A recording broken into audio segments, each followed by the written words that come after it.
Eleanor Vance glided through the bustling hallways of Northwood High, a calming presence amidst the chaotic energy of teenagers. At 40, with a constellation of fine lines around her perceptive, kind eyes, she was more than just a history teacher. She was the quiet anchor of the school. Her classroom, filled with faded maps and dog-eared textbooks, felt like a sanctuary, a place where the echoes of past civilizations resonated with the vibrant discussions of the present. Every morning before the first bell, she woke with the pre-dawn light, preparing a simple, nourishing breakfast for her spirited teenage daughter, Alice. Their small, tidy home on the outskirts of Northwood, a town nestled amidst rolling hills, was modest, but filled with laughter and the scent of Eleanor's freshly brewed herbal tea. Her days were meticulously planned, each lesson crafted not just to impart facts, but to ignite a passion for understanding the complexities of human history. After school, while other teachers rushed home, Eleanor often lingered at the local public library, a quiet, unassuming building with creaking wooden floors and the comforting smell of aged paper. There she volunteered, helping the town's elderly navigate the bewildering maze of new technology, patiently explaining how to send emails or set up video calls with distant grandchildren. These small, consistent acts of service, woven into the fabric of her daily life, painted a clear picture of Eleanor, a woman of profound integrity, quiet strength, and an unwavering commitment to her community, a soul rich in purpose rather than possessions. One blustery autumn afternoon, as Eleanor was helping Mrs. Gable, an octogenarian with a penchant for digital jigsaw puzzles, she noticed a young man hunched over a computer at a far table. He was tracing words on the screen with a trembling finger, his brow furrowed in frustration. It was Lucas Thorne, a former student of hers, now a quiet, withdrawn veteran in his early 20s, who had recently returned from active duty. He'd always been a bright kid, but Eleanor remembered a subtle struggle with reading in his earlier years, often compensating with sharp auditory memory. Approaching him gently, she saw the subtle signs of undiagnosed dyslexia, a silent battle he was clearly losing against the digital text. Most would have offered a quick word of encouragement, perhaps suggested a librarian. Eleanor, however, saw beyond the struggle. She saw the man Lucas could be, hidden beneath layers of frustration and self-doubt. Without a second thought, she began staying late, week after week, after her volunteer hours. She brought him specialized reading materials, patiently guided him through phonics exercises, and introduced him to audiobooks, explaining strategies he could use to manage his dyslexia. She didn't treat him as a project, but as a person, a young man who had served his country and deserved every opportunity to thrive. There were no grand pronouncements, no public accolades. It was a quiet, consistent act of profound compassion. Bit by bit, Lucas's frustration eased, replaced by a dawning confidence. He started frequenting the library more often, not just for help, but to read on his own, his eyes now tracking words with newfound ease. One evening, he looked up, his eyes shining with gratitude. "Miss Vance," he said, his voice thick with emotion. You really saved me. Thank you." This profound act of seeing beyond the obvious, of patiently investing in another's potential and helping them overcome a silent, debilitating obstacle, was Eleanor's quintessential save the cat moment. It solidified her innate goodness, her deep empathy, and her remarkable ability to connect with and uplift those often overlooked by society. Beneath Eleanor's calm exterior, the gentle smile and the patient demeanor of a beloved teacher, lay an intellect as sharp as any courtroom lawyer's and a fiercely burning sense of justice. It was a facet of her past rarely discussed, a road not taken that continued to subtly shape her present. In her 20s, Eleanor had been a promising law student at a prestigious university, her sharp mind devouring legal texts, her arguments incisive and compelling. She had envisioned a career fighting for the voiceless, a powerful advocate in the hallowed halls of justice. However, a deeply personal and traumatic event, shrouded in a veil of unspoken grief, had forced her to abandon that path abruptly. It wasn't a failure, but a retreat, a choice made out of necessity rather than desire. The details remained a hushed secret, a raw wound she seldom revisited. She'd buried her ambition, channeled her intellectual rigor into the more predictable rhythms of teaching, finding solace in shaping young minds rather than battling legal titans. Yet, the keen analytical skills, the unwavering moral compass, and the quiet determination to see justice done never truly left her. They lay dormant, like embers beneath ash, waiting for the right catalyst to reignite. This subtle hint about her past, her potential career in law, and the vague yet impactful traumatic event that diverted her path, served as the planting of a seed of mystery. It hinted at a formidable intellect and a deep-seated aversion to injustice that lay hidden beneath her gentle exterior, subtly preparing the reader for the formidable strength she would soon be forced to reveal. It quietly set the stage for the dramatic irony that would unfold, where her past, seemingly unrelated, would become the very weapon she needed for the battles ahead. The aroma of freshly brewed coffee usually signaled a peaceful start to Eleanor's Saturday, but today, an urgent call from her daughter, Alice, shattered the morning calm. "Mom, you have to come. It's Officer Miller, and he's being awful."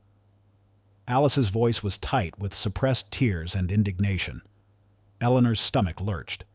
Alice, at 15, was a bright, independent spirit, rarely prone to dramatics. Something was genuinely wrong.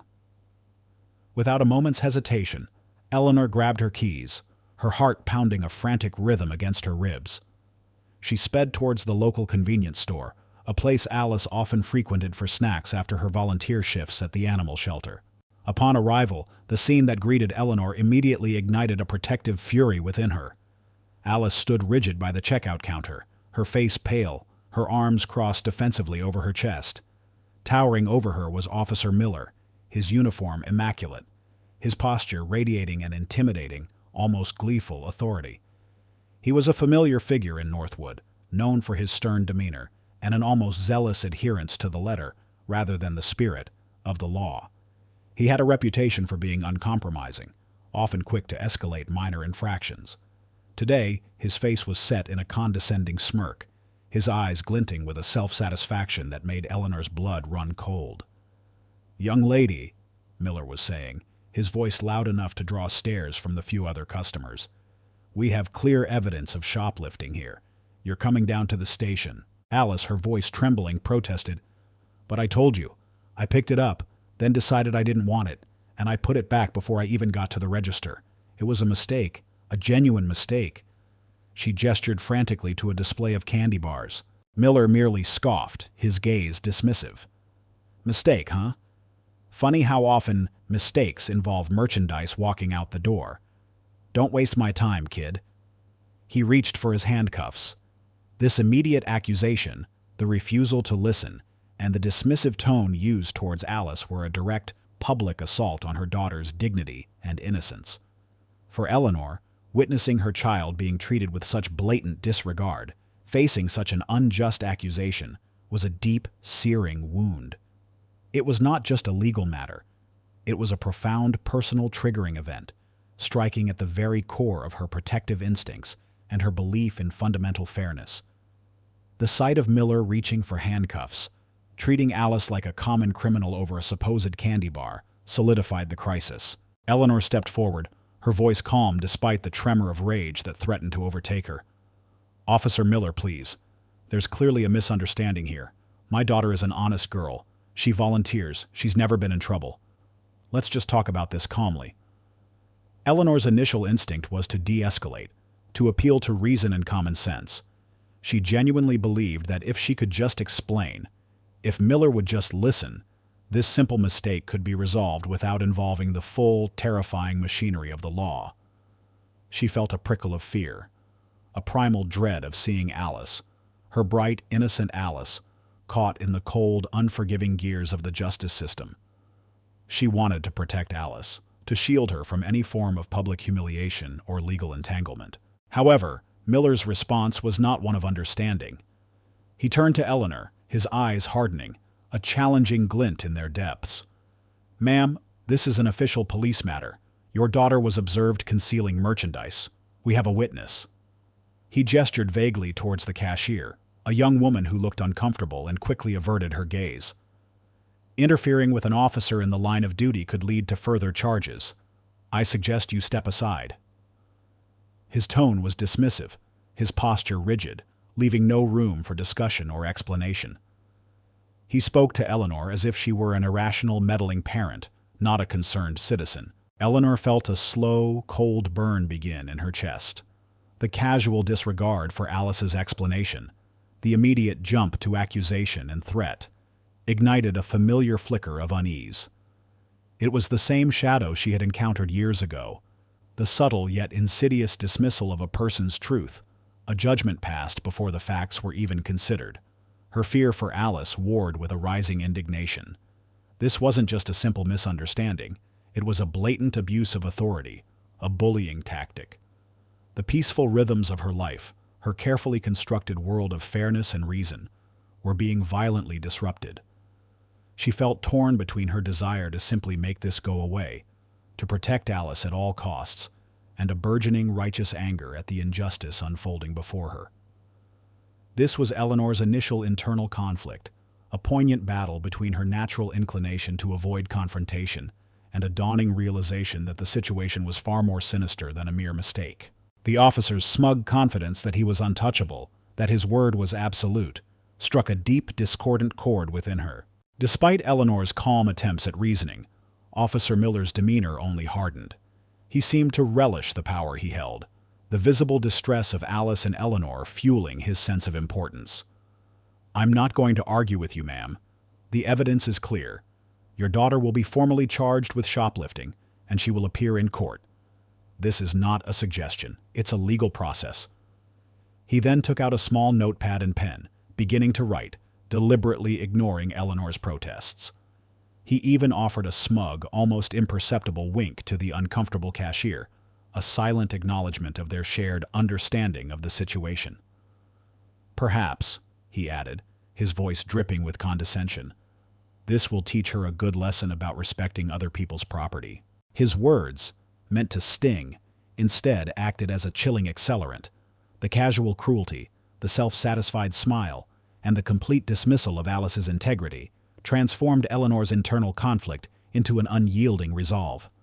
The idea of Alice, her gentle, honest Alice, having a criminal record, even for something so trivial and falsely accused, was unbearable. Miller's refusal to listen, his outright dismissal of any possibility of error, sealed it. This was no longer a misunderstanding. It was a deliberate act of injustice. There was no turning back, no quiet retreat to her peaceful life. The line had been crossed. Officer Miller then ripped off the top sheet from his notepad, a formal summons for a preliminary court appearance. He slapped it onto the counter with an air of finality. "She's due in court next Tuesday. Be there. Don't be late." He then turned his back on them, dismissing them as if they were insignificant nuisances, his shoulders radiating a palpable sense of triumph. This uncompromising action, the public issuing of a court summons for a baseless accusation, was the point of no return. Eleanor now understood, with terrifying clarity, that this was no longer a simple incident that could be smoothed over. This was a battle, a fight for her daughter's reputation and dignity, against a system that seemed intent on crushing the innocent. She would have to step into the intimidating world of the courthouse, a place she had deliberately avoided for years, to defend her child. Her quiet life, meticulously built on teaching and compassion, had just been irrevocably altered. She would fight, not just for Alice, but for the principle of justice itself. The air in the local courthouse was thick with the scent of old paper and stale coffee, a palpable weight of bureaucracy and human drama. For Eleanor, stepping inside felt like a journey back in time, an echo of a life she had carefully buried. She and Alice sat on a hard wooden bench in the waiting area, a small island of nervous energy in a sea of weary faces and hushed conversations. The initial preliminary hearing was a blur of legal jargon and hurried proceedings. Eleanor had, on the advice of a kind colleague, initially retained a public defender named Mr. Jenkins. However, his demeanor was perfunctory, his attention divided between his phone and a stack of other case files. He spoke with a weary, practiced cynicism, clearly viewing Alice's case as a trivial matter to be dispatched as quickly as possible. When he began to suggest a plea bargain, a small fine and a probationary period, a minor inconvenience that would still leave a mark on Alice's record, Eleanor felt a cold dread settle in her heart. He was already giving up, and her daughter had done nothing wrong. Judge Davies, a man with a tired, kind face that seemed to have seen too many injustices, listened to the brief, boilerplate arguments with a world-weary air. He gave the impression of a man who had long since lost faith in the system he was meant to uphold. When Mr. Jenkins began to outline the plea deal, a wave of despair washed over Eleanor. She couldn't let this happen. She couldn't stand by and watch her daughter's innocence be traded away for the sake of convenience. All the quiet resolve she had built up over the years, the fierce intelligence she had put on a shelf, surged to the surface. Her breath caught in her throat. Without thinking, she stood up, her voice trembling slightly but clear in the hushed courtroom. "Your Honor," she began, her words cutting through the sterile atmosphere. "With all due respect to counsel, my daughter is not guilty, and she will not accept a plea bargain." She turned to face the judge directly, her eyes meeting his with an unshakable conviction. "The officer's account is inconsistent with the store's own procedures, and the so-called witness testimony is unreliable at best. We have a right to a full trial, and we intend to exercise it." The courtroom fell into a shocked silence. Mr. Jenkins, a look of utter bewilderment on his face, pulled on her sleeve, hissing, "Ma'am, sit down. You can't do this." But Eleanor ignored him, her mind now fully engaged, recalling the intricacies of due process and the burden of proof. This was her revelation in an unwilling situation. She wasn't seeking attention. She was forced to wield her latent knowledge to prevent an injustice from consuming her child. The sudden eruption from a seemingly meek schoolteacher did not go unnoticed. Officer Miller, the architect of this small-town tragedy, was present in the courtroom, sitting smugly in the front row, a silent observer of the proceedings. He had expected a quick, easy victory, another mark on his record of community service, another reminder of his untouchable authority. When Eleanor began to speak, he first scoffed, an amused chuckle rumbling in his chest. He looked around the courtroom, as if to say, "Look at this amateur." But as Eleanor continued, her arguments sharp and legally sound, his smirk faded. His eyes narrowed, a flicker of genuine concern replacing his casual contempt. He hadn't just brought a random woman to court. He had brought the wrong woman. He now saw the ghost of a lawyer, a formidable mind that threatened to dismantle his case with calm precision. This was the moment the antagonist, Type A, truly recognized the threat, not of a meddling mother, but of a force he had dangerously underestimated. Sitting in the row behind Miller was a young court clerk, a bright, idealistic woman named Maria. She had been taking notes, her head down, but as Eleanor began to speak, her pen stilled. She looked up, her eyes wide with admiration, her heart stirring with a hope she hadn't felt in a long time. In Eleanor's calm defiance, she saw a flicker of the justice she had once believed in when she first started this job. She noticed Miller's shifting demeanor, the smugness falling away from his face, and she understood, with a pang of clarity, that he was scared. This young clerk was the helper in the room, a silent witness whose belief in Eleanor's courage would later prove crucial. Judge Davies, too, was a silent witness. Initially, his expression had been one of irritation, a weary judge facing an unruly defendant. But as Eleanor's arguments became more sophisticated, more compelling, a new glint appeared in his eyes, not of annoyance, but of professional respect. He saw the fire of a true litigator beneath the surface of this teacher, and his own long-dormant sense of fairness was stirred. The judge, clearly intrigued, leaned forward. "Ms. Vance," he said, his voice surprisingly gentle, "is that what you wish to do? Represent your daughter and proceed to trial?" Eleanor, her heart still hammering, nodded firmly. "Yes, Your Honor, I will." Officer Miller, witnessing the unexpected shift in the judge's demeanor, could no longer contain his fury. He stood up, interrupting the proceedings with a brazen display of arrogance. "Your Honor, this is a clear waste of the court's time. This woman is not a lawyer. She has no place arguing in this courtroom. I have a witness, a signed statement from the cashier. The case is simple. This is just a desperate attempt to avoid consequences." He was clearly attempting to discredit Eleanor and restore his own authority. He was afraid, and his fear manifested as a desperate, aggressive outburst, a direct challenge to Eleanor's legitimacy in the courtroom. Judge Davies, his patience worn thin, gavelled the court to order. Officer Miller, you will sit down. This court is not a playground for personal grievances. Ms. Vance has every right to represent her daughter, and I find her arguments to be, thus far, quite compelling. He then looked at Eleanor, his face now a mask of solemn professionalism. I will grant you a new hearing in 1 week's time. You will have that time to prepare. I suggest you use it wisely. His words were a direct refutation of Miller's arrogance and a public acknowledgement of Eleanor's capabilities. Miller, his face a mask of furious indignation, sank back into his seat, his fists clenched.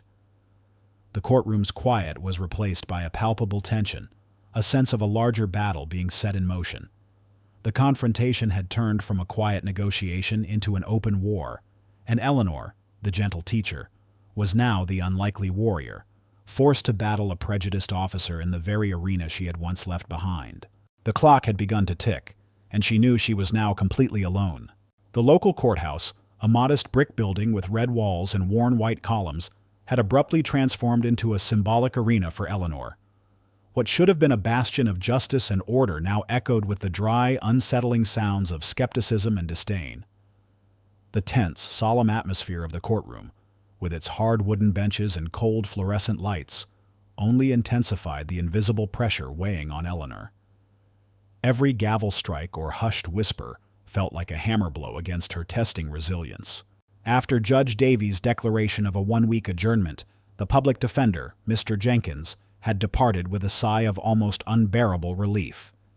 He mumbled a half-hearted wish of luck before hurrying off to another case, leaving Eleanor and Alice utterly alone in the bustling hallway. Eleanor felt the gaze of several court employees brush over her, their eyes holding a mixture of curiosity and pity.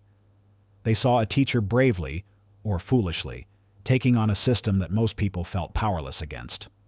Officer Miller, with a face that was both furious and smug, shot her a contemptuous glance before disappearing from view. Eleanor watched him go, realizing that not only did he believe his badge made him untouchable, but the system itself seemed to reinforce that belief. She acutely felt her hero's solitude. There was no legal support, no legal ally besides herself, and her opponents were a self-satisfied police officer and a weary but fair judge. This profound sense of being utterly alone was crushing, yet it also kindled a steel-hard resolve within her. Eleanor and Alice sat in a quiet coffee shop near the courthouse, Alice's hot chocolate long forgotten, Eleanor's coffee untouched. Alice looked at her mother with worried eyes. "Mom, do you really think we can do this? I can just take the plea deal. I don't want you to get into trouble." Eleanor gripped Alice's hand across the table. "No, my love, we're not doing that. You didn't do anything wrong, and we are not going to bow down to injustice. I won't let that happen." But inside, she felt immense pressure. 1 week. Just 1 week to prepare for a complex criminal trial. She needed to gather evidence, interview witnesses, research legal precedents, and build a watertight case strong enough to stand against a trained police officer and an experienced prosecutor. Although she had once studied law, that was 15 years ago, and her knowledge had been buried under piles of lesson plans and history books. That night and throughout the ensuing days, Eleanor's quiet living room transformed into a legal war room. Her old law books covered in dust were pulled out. The computer screen glowed late into the night as she delved into legal databases, researching court procedures, rules of evidence, and similar cases. She drafted questions for witnesses, memorized articles of state law. Exhaustion mounted, but her will remained unbroken. She recalled the words of her old professor during a class on procedural law. "The law is a sword and a shield. You must know how to wield both." Now she felt like she was relearning how to hold that sword. She also had to contend with the evasiveness of the convenience store manager, who clearly wanted no involvement with the police and refused to provide the security camera footage. "It's our private property," he'd said over the phone. "We're not obligated to turn it over to just anyone without a court order." Another hurdle, another test. The young court clerk, Maria, who had witnessed Eleanor's unexpected display of legal acumen during the first hearing, spotted Eleanor at the local law library, hunched over large tomes. Quietly, she placed a cup of coffee and a pastry beside Eleanor. "Good luck, Ms. Vance," Maria whispered, a small, admiring nod. It was a tiny moment of human connection in a harsh battle. Judge Davies, despite maintaining his stern exterior, had set a stringent deadline for Eleanor to prepare for the full trial, granting her only a few days to build a complex case without formal legal support. "The trial will proceed on Monday morning," he had declared. "There will be no further delays." This intensified the suspense and placed her in an incredibly precarious position, facing a battle she had to win to protect her daughter. The clock wasn't just counting down to her preparation deadline. It was counting down to the moment Alice would face a charge that could shatter her future. On Monday morning, before dawn had even broken, Eleanor stood before her mirror, dressed in a suit she hadn't worn in years. It still fit, but she felt like a warrior preparing for battle. Alice slept soundly, oblivious to the silent war her mother had waged over the past days. Eleanor felt acutely stressed, yet there was a strange calm within her. She remembered why she had once wanted to be a lawyer, to fight for the marginalized, for those left behind. Now she was doing just that, not in a grand courthouse, but in her small town, for her own daughter. This was the ultimate test, a battle she could not afford to lose. The courtroom was packed, a tangible buzz of anticipation filling the air. Every seat was taken, mostly by curious town residents, Eleanor's sympathetic colleagues, a few local reporters, and of course, Officer Miller, who sat rigid in the front row, his uniform crisp, his expression a mask of self-assured confidence. He surveyed the room, a subtle smirk playing on his lips, clearly relishing the spectacle. He believed his badge, his authority, and the inherent trust placed in law enforcement made him untouchable. He assumed this was just another formality, a minor annoyance before his inevitable victory. Eleanor, standing beside Alice at the defense table, felt the weight of every eye, every unspoken judgment. Her heart hammered, but a profound stillness settled over her as she took in the scene. This was the moment. The truth would finally emerge, one way or another. Eleanor began her defense with a quiet yet firm voice, guiding Alice through her testimony. Alice recounted her version of events with a sincerity that resonated, explaining how she had picked up the candy bar, then, realizing she already had gum, placed it back on the shelf, fully visible, before proceeding to the register with her other items. Eleanor then called the cashier, Ms. Brenda Peterson, to the stand. Ms. Peterson, looking distinctly uncomfortable, fidgeted as Officer Miller's eyes bore into her from the front row. Her testimony was hesitant, contradictory, and clearly influenced by fear. She admitted she hadn't seen Alice conceal the candy bar, only that it had been missing for a moment and then reappeared on the shelf. Her voice was barely a whisper, as she confirmed Officer Miller had heavily pressured her into signing a statement. Officer Miller, called as the prosecution's star witness, took the stand with an air of absolute certainty. He recounted his version of the incident with practiced precision, detailing how he had observed Alice deliberately concealing the candy bar, how she had then attempted to discard it when confronted, and how he had personally intervened to prevent a clear act of theft. He painted a picture of a cunning, defiant teenager and a diligent officer upholding the law. His voice was steady, his gaze unwavering, projecting an image of unimpeachable authority. He even exaggerated Alice's initial demeanor, painting it as outright defiance rather than fear. He concluded his testimony with a smug glance at Eleanor, a silent challenge in his eyes, as if daring her to question his infallible account. The court seemed swayed, the narrative of Alice as a delinquent solidifying in the minds of some. Eleanor approached Officer Miller for cross-examination, her stride deliberate, her expression unreadable. She started with seemingly innocuous questions, establishing his training, his experience, his commitment to thorough investigations. Miller answered confidently, almost patronizingly. Then Eleanor's voice, though still calm, took on a subtle edge. "Officer Miller," she began, "you stated you observed my daughter deliberately concealing the candy bar. Could you describe the exact angle from which you observed this?" Miller paused, a flicker of annoyance crossing his face. "From the front of the store, ma'am, a clear line of sight." "And you are certain," Eleanor pressed, her voice gaining a quiet intensity that drew every eye, "that at no point was your line of sight obstructed, that you saw every single action clearly, from concealment to placing it back on the shelf?" Miller chuckled, a dismissive sound. Absolutely. My vision is 20/20 and my training is extensive. I saw what I saw. He leaned forward slightly, his arrogance palpable. This isn't rocket science, ma'am. The girl stole a candy bar. Then, Eleanor's voice dropped to a near whisper, yet it resonated with a chilling certainty that filled the entire courtroom. Officer Miller, are you absolutely certain of every detail you have just sworn to under oath? Because I have here. She paused, reaching into her worn briefcase and slowly, deliberately, pulling out a small USB drive. A piece of evidence that tells a very, very different story. A collective gasp rippled through the courtroom. Miller's smug expression instantly vanished, replaced by a dawning horror. His eyes, fixed on the USB drive, widened to saucers. He suddenly looked pale, his usually rigid posture slumping. This was the result of Eleanor's tireless nights, her quiet inquiries, and a desperate, last-ditch effort that had led her to a small, independently owned security firm that managed the convenience store's CCTV. They had reluctantly provided her with a copy of the footage, not out of cooperation with the police, but out of a vague fear of legal repercussions from a woman who somehow seemed to know what she was doing.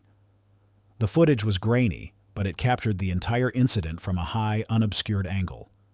It showed Alice picking up the candy, briefly holding it, then clearly, definitively, placing it back on the shelf before moving to the checkout.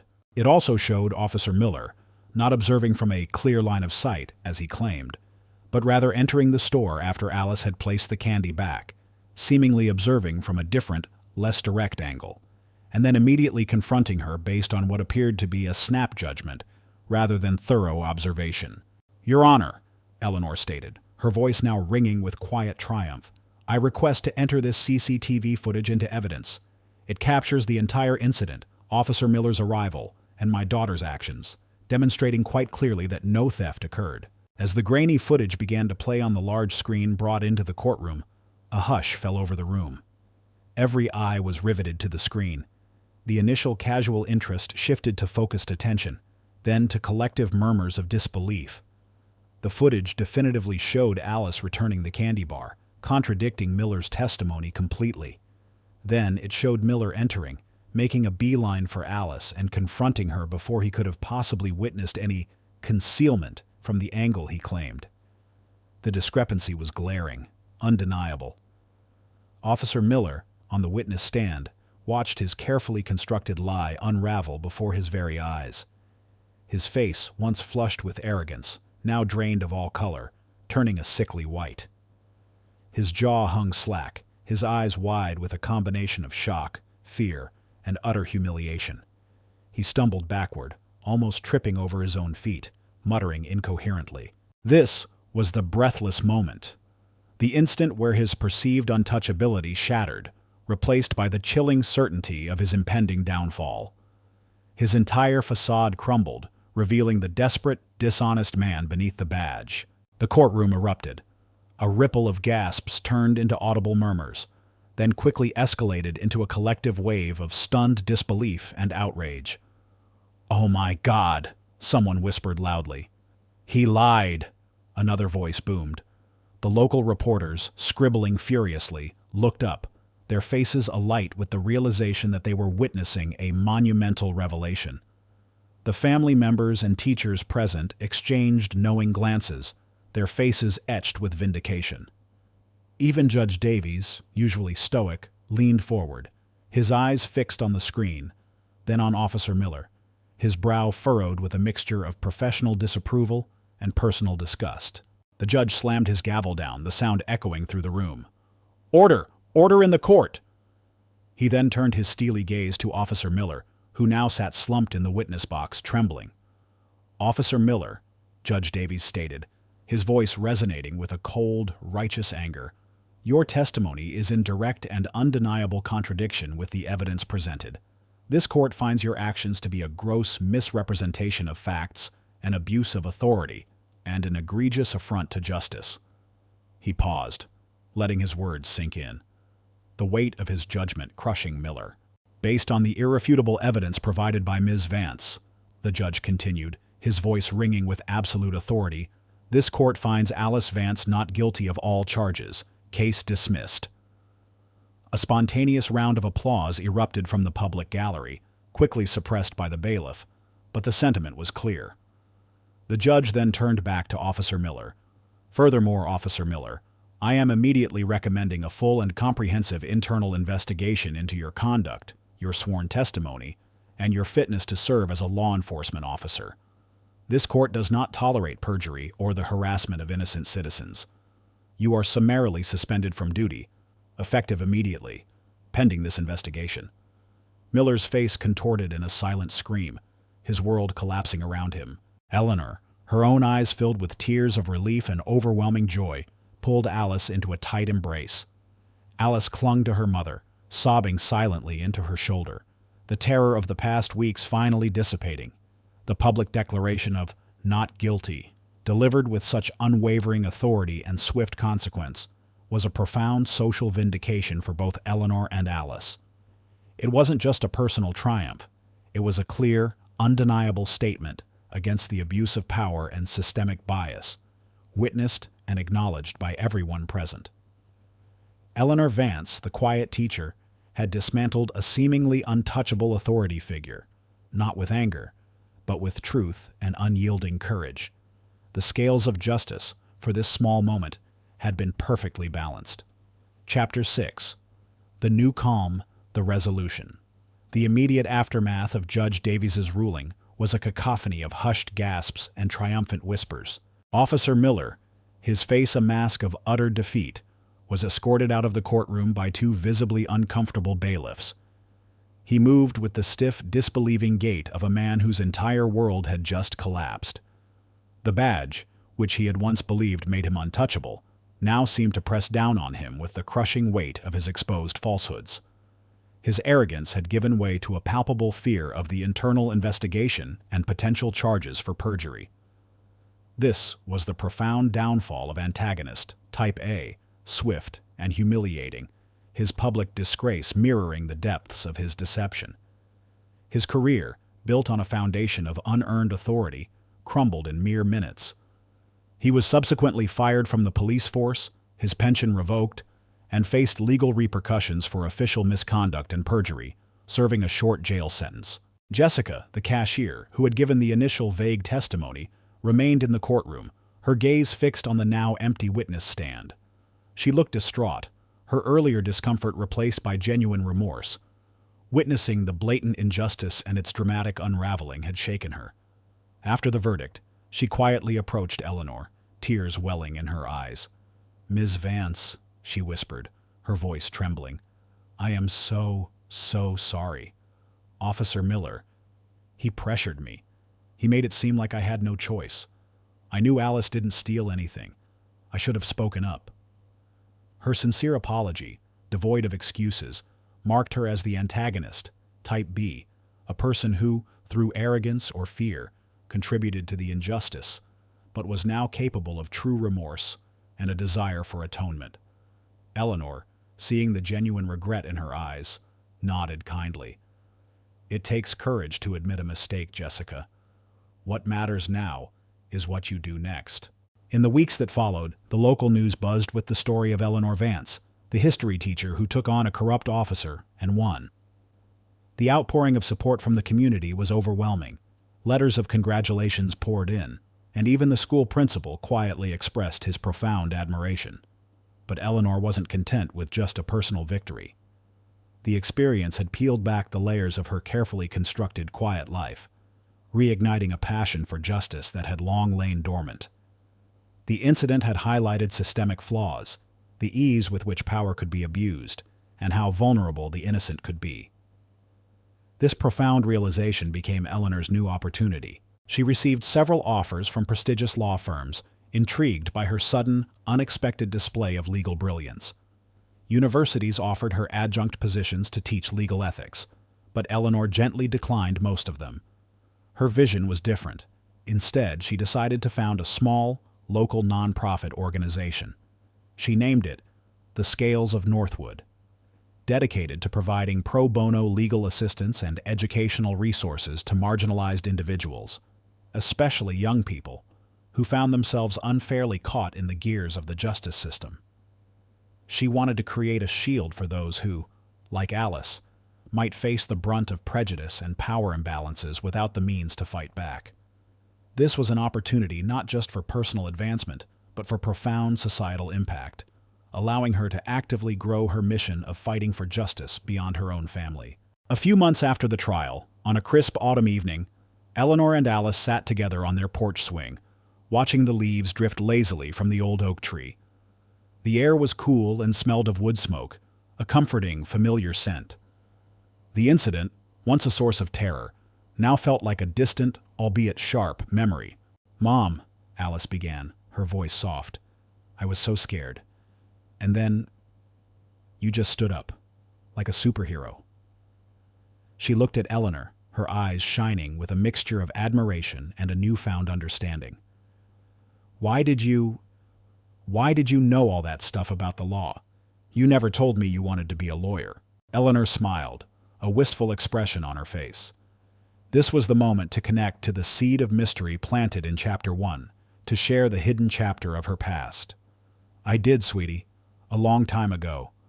I loved the idea of fighting for what was right, of using words and logic to defend the innocent." She paused, gazing at the twilight sky. But then, something happened. Something very difficult. I lost my way for a while. I thought I couldn't be strong enough to face that world. So I chose a different path, a quieter one, teaching history. I found a different kind of fulfillment in shaping young minds. She turned to Alice, her gaze unwavering. "But when I saw what Officer Miller was doing to you, when I saw that injustice, something inside me just ignited. I couldn't stand by. I realized that some battles are simply unavoidable, and they are always worth fighting. No one, especially not someone as good and honest as you, should ever feel powerless in the face of unfairness. My greatest hope is that you always remember your worth, Alice, and that you always speak your truth, even when it's terrifying." Her words were a profound, contemplative dialogue, cementing their bond, providing closure, and passing on a legacy of courage and integrity. Alice, now seeing her mother not just as a teacher but as a quiet warrior, nodded, understanding the depth of her mother's courage and the personal cost of her battle. The new calm wasn't just the absence of conflict. It was a deeper, more meaningful peace built on truth and justice. 5 years later, the little brick courthouse in Northwood, once the stage for Eleanor's quiet triumph, stood as a testament to the ripple effect of one woman's courage. Eleanor Vance, still teaching history at Northwood High, had seamlessly integrated her past legal passions with her enduring love for education. Her classroom now vibrated with discussions not just of ancient democracies, but of modern civic duty and the quiet power of standing up for what's right. She wove lessons on due process and the responsibilities of authority into her curriculum, using her own story as a powerful, living example. She often reminded her students that history wasn't just about what happened, but about what can happen when ordinary people find extraordinary courage. Her life, far from being defined by a singular act of defiance, had expanded, brimming with a new, profound purpose. Her nonprofit, The Scales of Northwood, had blossomed beyond its humble beginnings. From a small local initiative, it had grown into a respected statewide network, providing free legal aid and educational resources to hundreds of individuals caught in similar quagglers of injustice. Eleanor's initial goal was to provide a shield for the vulnerable, and the organization had become just that, a crucial lifeline for those who lacked the means or the voice to fight back. Her methods were always rooted in education. She didn't just provide legal representation. She empowered individuals with knowledge of their rights, teaching them how to navigate the complex legal system themselves. She hosted popular workshops on Know Your Rights for teenagers and established community outreach programs, working closely with local leaders to bridge the gap between law enforcement and the public. She appeared regularly on local news, not to recount her own victory, but to amplify the stories of the people her organization helped, inspiring countless others to seek justice or to offer support. She had become a quiet, yet undeniable force for change, proving that true impact wasn't about grand gestures, but consistent, compassionate action. The most poignant testament to Eleanor's enduring legacy could be found in her own home. Alice, now a sharp and determined 20-year-old, had traded her high school textbooks for law school tomes. She was thriving, her intellect sharpened by her mother's example, her passion for justice ignited by her own experience with wrongful accusation. She spent her summers interning at the scales of Northwood, working alongside her mother, absorbing every lesson, every nuance of advocacy. She shared her mother's quiet intensity, but also possessed a fiery conviction, a direct result of having witnessed firsthand the casual cruelty of abused power. Their bond, forged in the crucible of that courthouse battle, had deepened into a partnership, a shared dedication to upholding the principles of fairness and integrity. Alice's path was clear. She would become a lawyer, not for fame or fortune, but to carry on the fight that her mother had so bravely championed. One sun-drenched afternoon, Eleanor stood before a packed courtroom. This time, however, she wasn't a defendant or a concerned mother forced to argue. She was a pro bono attorney for the Scales of Northwood, representing a young immigrant family wrongly accused of a minor zoning violation. She wore a tailored, elegant navy suit, a subtle statement of professionalism and quiet power.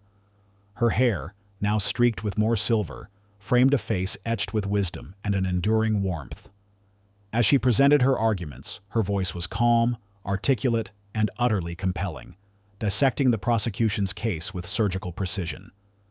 She spoke not just with legal expertise, but with a palpable empathy that resonated deeply with the judge and jury. The courtroom, bathed in the soft golden light filtering through the large windows, felt different now. It was no longer an arena of tension, but a space imbued with a sense of hopeful possibility, a reflection of the change Eleanor had helped cultivate in her community. As she looked out at the faces in the gallery, she saw not just strangers, but a community more aware, more empowered, more willing to stand for justice. A quiet smile touched her lips, a look of profound peace and purpose settling on her features. It was the smile of a woman who had found her true calling, not in the career she had once abandoned, but in the unexpected, more profound path that had been forged by courage and an unwavering commitment to truth. She had indeed found her second spring, a season of renewed purpose and abundant growth, a testament to the enduring power of a woman who, when pushed, dared to stand, and in doing so, changed not only her own destiny, but the very fabric of her community's understanding of justice. If this story stirred your heart, if it reminds you that courage can alter destinies, and that light always finds a path even in the deepest darkness, please leave a comment. Share this story with those who need inspiration. Like, subscribe, and hit the bell to never miss our upcoming narratives that delve into the profound human spirit and the power of unseen heroes. Thank you for joining the journey.